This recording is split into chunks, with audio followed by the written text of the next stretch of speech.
All right, welcome to another edition of 3 on 3. I'm here with James, green shirt, Stacy, Cole, knows no zip code, Pennington, and I am Danny, knows no watch that is not a Rolex, Milton. And we are here talking about the best steel sports watch of the 90s.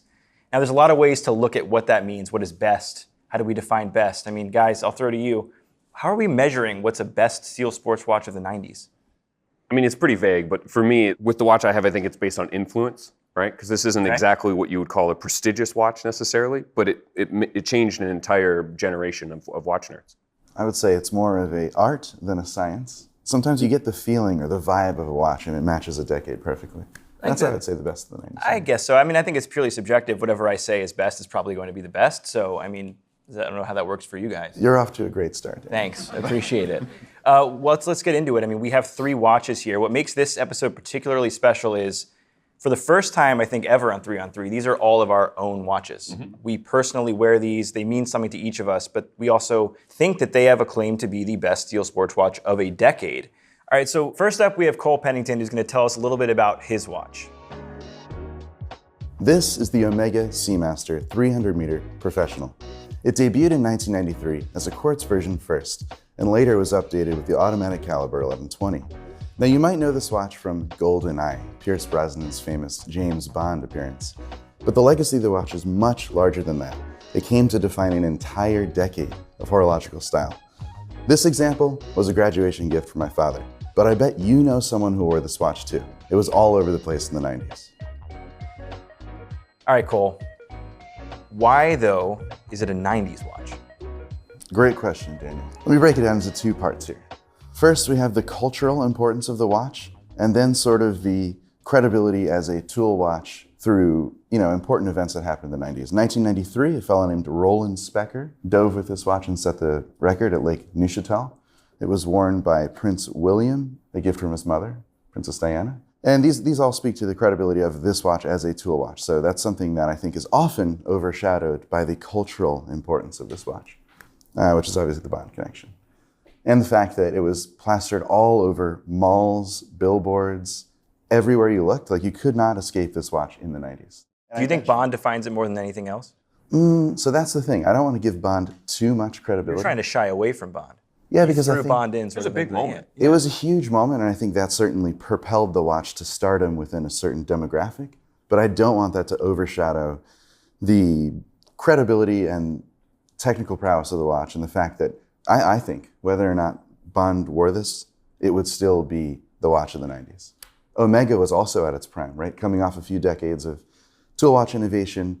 And I will say, the pre-Bond Seamaster, this is a big leap. Like, this is a total redesign born in the 90s. It was a moment unto its own.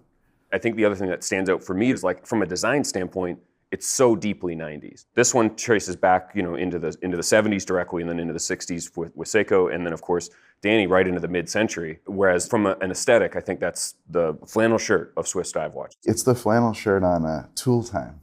You remember that? Home Improvement? Home Improvement? Yeah, it literally. Yes, everyone remembers Tool Time. There were 5 channels in the 90s.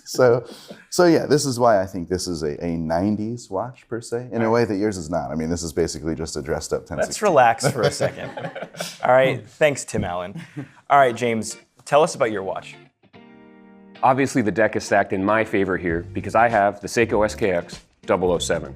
It's the gateway drug of dive watches, and for those of a certain age, watch enthusiasm at large. Born in 1996 and offered in several iterations across more than a 20-year span, the SKX 007 is a 42.5 millimeter wide steel dive watch with 200 meters of water resistance, an automatic day-date movement, fantastic lume, and a design legacy that can be traced back to 1965 and Seiko's first dive watch. This one right here was my introduction to the legit sport watches, and back in the day, you could get one on your wrist for under 200 bucks. And I'd wager a lot of you did. The other guys chose great watches, for sure. But for me, the SKX 007 is the most influential steel sports watch of the 90s, and it's a model that's the taproot for an entire generation of watch nerds, myself included.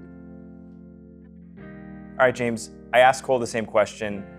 I'm still gonna be leaning on my watch as the winner here, but why is your watch, I guess, a 90s watch? Yeah, I would say like clearly yours would be third in the list. But it's an SKX 007. I mean, for me, this is the reason I'm into watches. This is something that got me into diving. It connects to my childhood. Anything that glows in the dark, I'm obsessed with. So big lume on something like this.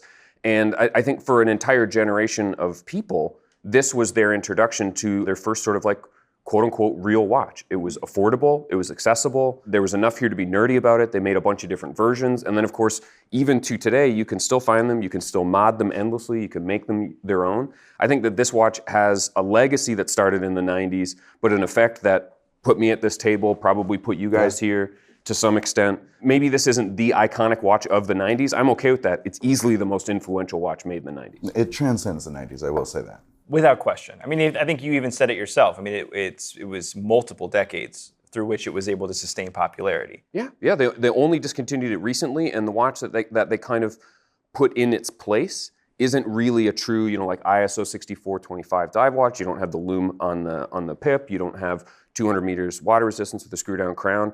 And as much as I think the new Seiko 5 stuff is sharp, it's not the same. This is the OG, and it's the OG from 1996. And I think it's a great option of the three, definitely the one I would go with for what we're talking about, but we do need to cover the Rolex. It's a surprising choice coming from you.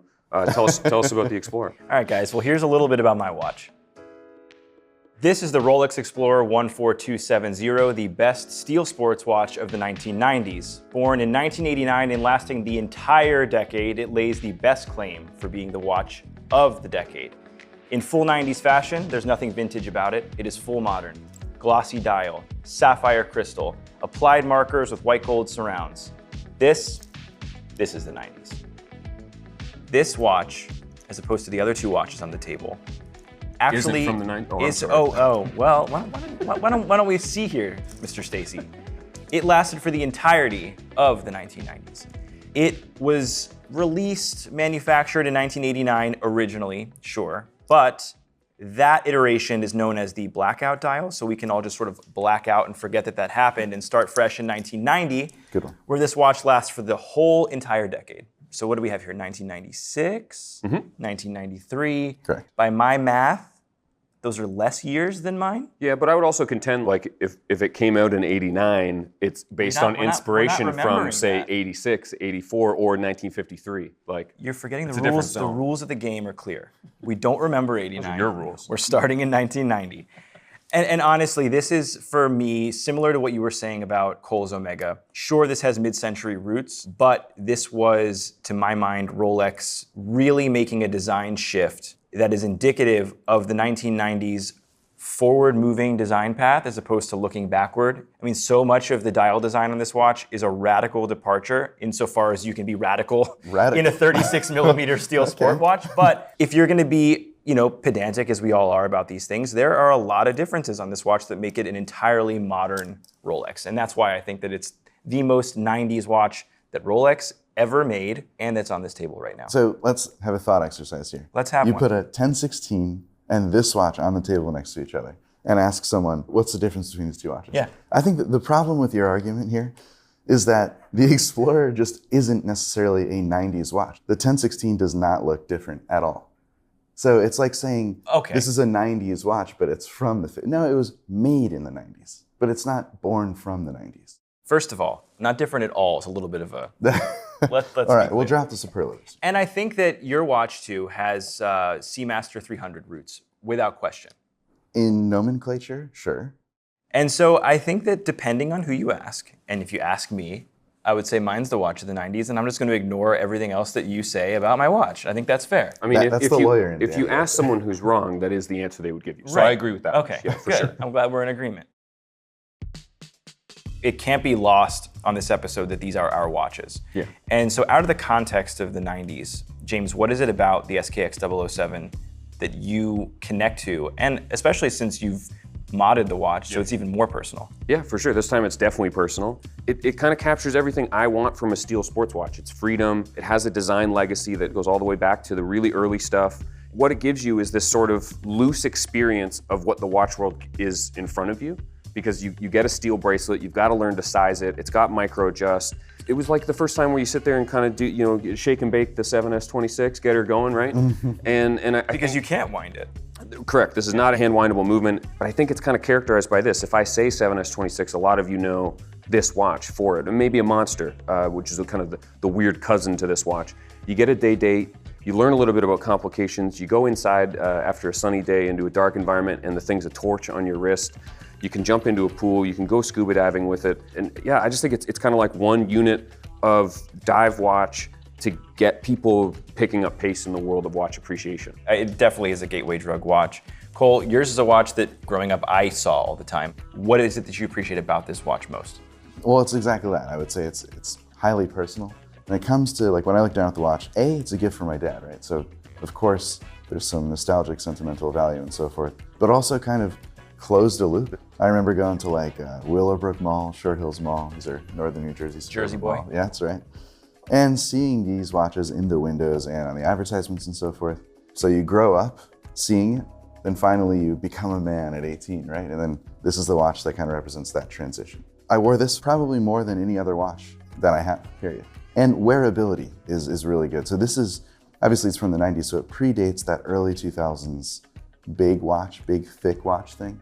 So it's nice and tidy on the wrist. And I don't think there is any other watch that I can think of right away that has skeleton hands like this. So I kind of like, when you're watch spotting, which you will see this watch everywhere, Absolutely. It's just very easy to identify. Yeah. It's cool to be a part of that club, the 90s club, you know? My story or my backstory with the Explorer 14270 is different than both of yours. I feel like each of you have had your watches for a considerable amount of time. And I have not. I came to this watch through writing about this watch, wanting to learn about this watch, wanting to uncover a portion of watch history that I think has yet to sort of come to fruition in terms of collector appreciation. It's stuck in sort of no man's land between what's vintage and what's modern, or what's vintage and neo-vintage, whatever you want to call it. But I think that this represents something of a lost generation of Rolex watches, and I had assumed that it was just, you know, a run-of-the-mill sort of steel Rolex, but I came to really appreciate a watch that in the basically 10 to 11 years that it existed had something like 15 small incremental iterations. And for people like us who write about watches all the time, it's those little things that really, if you get deep into a watch, I just fell hard for this thing. I learned that in Japan, there was a TV show where the lead actor wore a 14270 on the show, which led to a huge growth in popularity of the watch in that country, to the point where Rolex, to my understanding, beefed up production of the watch. And part of the reason why it's not super collectible is there are really a lot of them on the market today. And I just think that maybe it's not the most 90s watch where we're from, but I think in a global perspective, you know, an argument can be made, and I'm gonna make it right now, that it is. And I like the fact that this is not something that I'm almost jaded by a former version of myself and memories of the watch, but I think that I can still come to make the arguments that I'm making. When did you buy it? How long have you owned this? I've owned the watch for just about 2 years. 2 years, okay. And that's 2 years of a lot of wear, to the point where somehow I chipped the sapphire crystal, which apparently is tough to do. I thought that was dust, and I really wanted to wipe wipe it off the whole time. Give it a shot. It won't give her some- come off. So that's actually a +1 for our watches. I mean, I've had this for 20 years. Is it a +1, or is it a +1 for clarity of my argument? Clarity of mind. Well, I mean, chipping the crystal. Oh, I see. And then ours I are see. in pretty good nick for having been around since we were like high school, college age. I mean, I got this one in 2007. It has like personal sentimental value. It has like experiential value to me. And I think that's like something you build into a watch, regardless of the watch. But you can definitely see it in Cole's watch as well. And Danny, you know, give this one a few more years. I think you'll get there. You might want to do something about that chip. Is it character? Can I get like a call on this one? It's triggering me. Yeah. yeah, I keep wanting to. It's just small enough, right? Let's get into the design of the watch. I mean, for me, the Explorer is, I will take a little bit from Cole. There is some mid-century heritage going on in this watch that I do appreciate. But for the most part, what I love about the 14270 versus a 1016 is that it doesn't scream vintage at my face. There is a stylized look to the numerals that have lasted through different iterations of the Explorer, different reference numbers that are not this one, that continue to this day. So they're so modern and contemporary that I think they were almost futuristic in 1990. I love to be able to wear a watch that feels a bit vintage, a bit rattlesnake, but looks super modern. So my question is the font of the numerals the same today as it was in the 90s, making it a 1990 to 2022 watch? I would say that it is the same. Obviously, there's like small differences. Yeah. But then I would answer you with, no, it does not make it a watch of the 2000s. It makes the current models reimaginations of the 90s original. So Right, you're saying much like yours is a reimagination of a 50s original. exactly. You know what? And All right, yours is a before reimagination of the 60s before we go too far down this road, Cole, tell me about the design of the Seamaster. Well, I can just maintain what I want to maintain All right, about and my I will watch. say, like, since we're looking at it in the framing of the 90s, the scalloped bezel is awful to use. You cannot grab this thing, like literally. You can kind of turn it, right? Yeah. Sword hands, just kind of weird. This isn't winning any design awards. It's a lot like James, we know that the Berettas from the 90s, kind of Yeah, the sure. oddball cars that came in the 90s, the oddball fashion. Like, it wasn't necessarily good, but it was very of its time. Functionally, like, the whole point is to use the bezel, right? You can't do it. And also the helium escape valve. Yeah. An entirely necessary contraption, right? It's a total gimmick. Coming from a guy who has gone on saturation diets. Well, that was a saturation light band. And also, like, you wouldn't need this ever, actually. This is a kind of a marketing shtick, and it's become so tied up with the identity of the watch that it has lived on. It's not a beautiful design or balanced design like the 1016 and so forth. Speak the But- name of my reference, Cole. Like the 14270. Thank you. However, I think it's very of its time, and I appreciate it for that. All right, James, how about the SKX? The SKX is very much like, there's no add-ons here. You don't get the HEV valve. They didn't put anything on here you didn't need. Arguably, maybe day is a little fancy, right? Kind of fancy. In a different language, though, that's cool. Yeah, and Like, you can can, kind of right. You can collect toggle it, it between, which is kind of fun. I think from a design standpoint, this one doesn't do a lot of its own heavy lifting. It's pulling on 6309s, 6105s. Like, this is a watch that's very referential to its own past, very Japanese in its thinking, and very straightforward as far as what it does. It shows you the time as brightly and as clearly as possible. The bezel is great to use, super easy even now.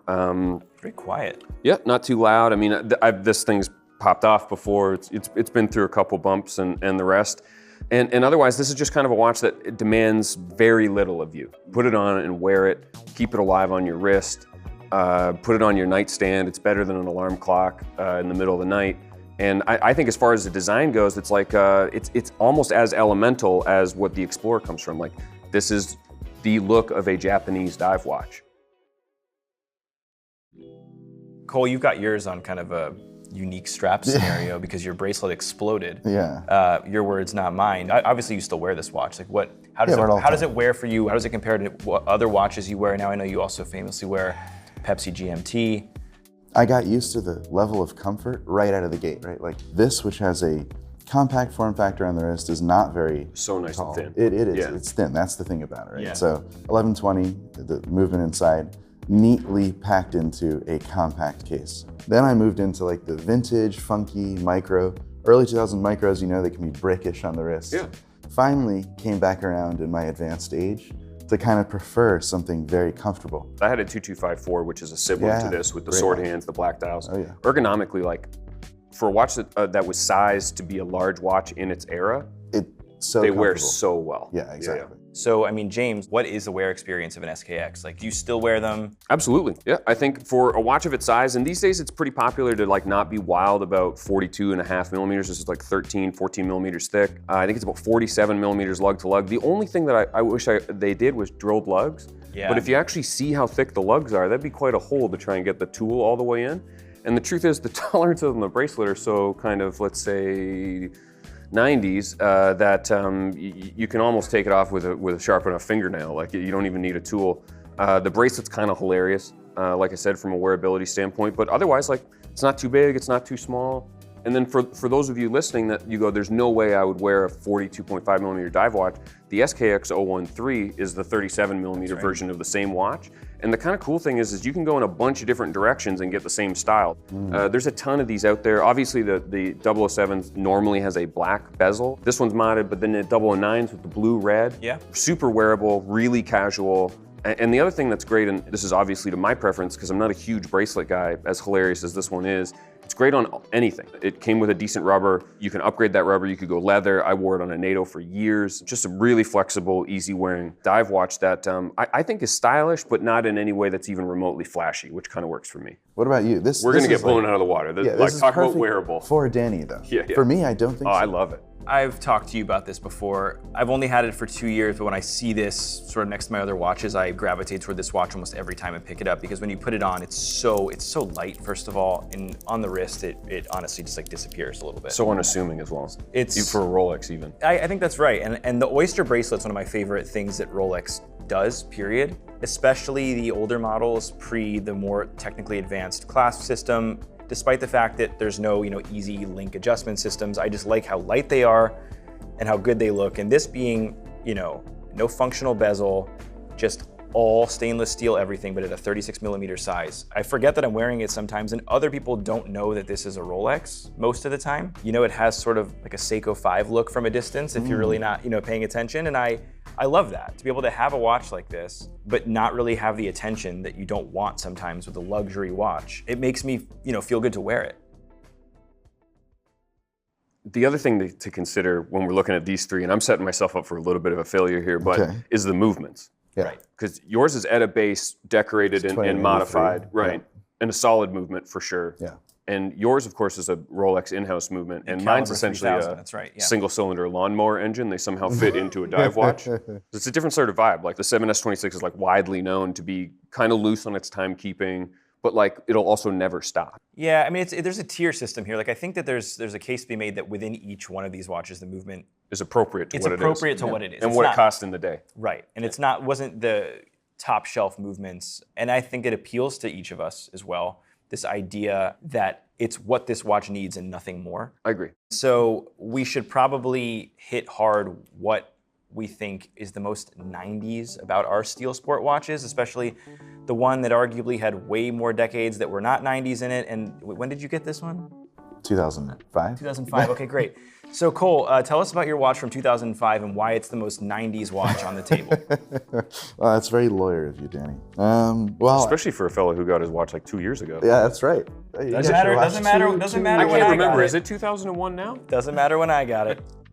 So yeah, I think it's all about design and ethos for this watch, and its place in the cultural pantheon of the 90s. It's not worth talking about tech specs, this or that. It's simply, when you think of a watch from the 90s, chances are you think of this because you probably knew someone who had one. Did you or not? I did. I'm Okay. not gonna lie. There Or you you go. saw Browser. I don't want you to be right, but I'm Yeah, not gonna lie. exactly. Yeah. For me, I'm gonna just reiterate what I said from the top. In this reference, I had the whole decade, and that's it. You had the whole decade because you started before the 90s. The 1950s. I think that we've, look guys, we could cut this a million different ways. Seamaster 300, you don't need to respond, you're actually not allowed to respond. So Seamaster 300, and then every Seiko diver that came before it. So I think we all have watches that have a lineage from the 50s and 60s that come through our watch. But I will say, if we're just talking about individual reference numbers, mine had the entirety of the decade. James, on to you. Right, so I have to give Cole the hat tip for design. This isn't a 90s design, but in a matter of influence, I think this is kind of like a band that started earlier, but their best album came out in the 90s. And within that context, I think the dream of the 90s in sport watches is still very much alive in the SKX 007. I think this is the most influential watch of that decade. And I don't really want to be unfair in just blowing you guys out of the water, but what watch got you guys into watches? Yeah, I mean, if I didn't pick this watch, it would be this one. And I don't And think Danny, I'm pretty sure you own one of these guys, right? I do own one. And have you had it longer than closer to the 90s in terms of a time frame than this here? You may not get this reference, James, but I plead the fifth. Yeah, we don't have that where I'm from. Could you imagine it not picking a Rolex for this, though? I think, like I said at the top, I can't imagine not picking a Rolex for anything. All right. But also, So there you I go. do think these are the three, though, within the context. I think that's right. And this argument could honestly last forever. And I think what makes this episode different, what makes these watches special, is they're our watches. And whether or not they're 90s watches, we're 90s kids. Yeah. And I think that the debate should be left open, to the audience, to the viewer, to the commenter. And so please let us know which watch you think is the most 90s. I won't be upset if you don't pick mine. Thanks for watching this episode of 3 on 3. For James, for Cole, I'm Danny. We'll see you next time.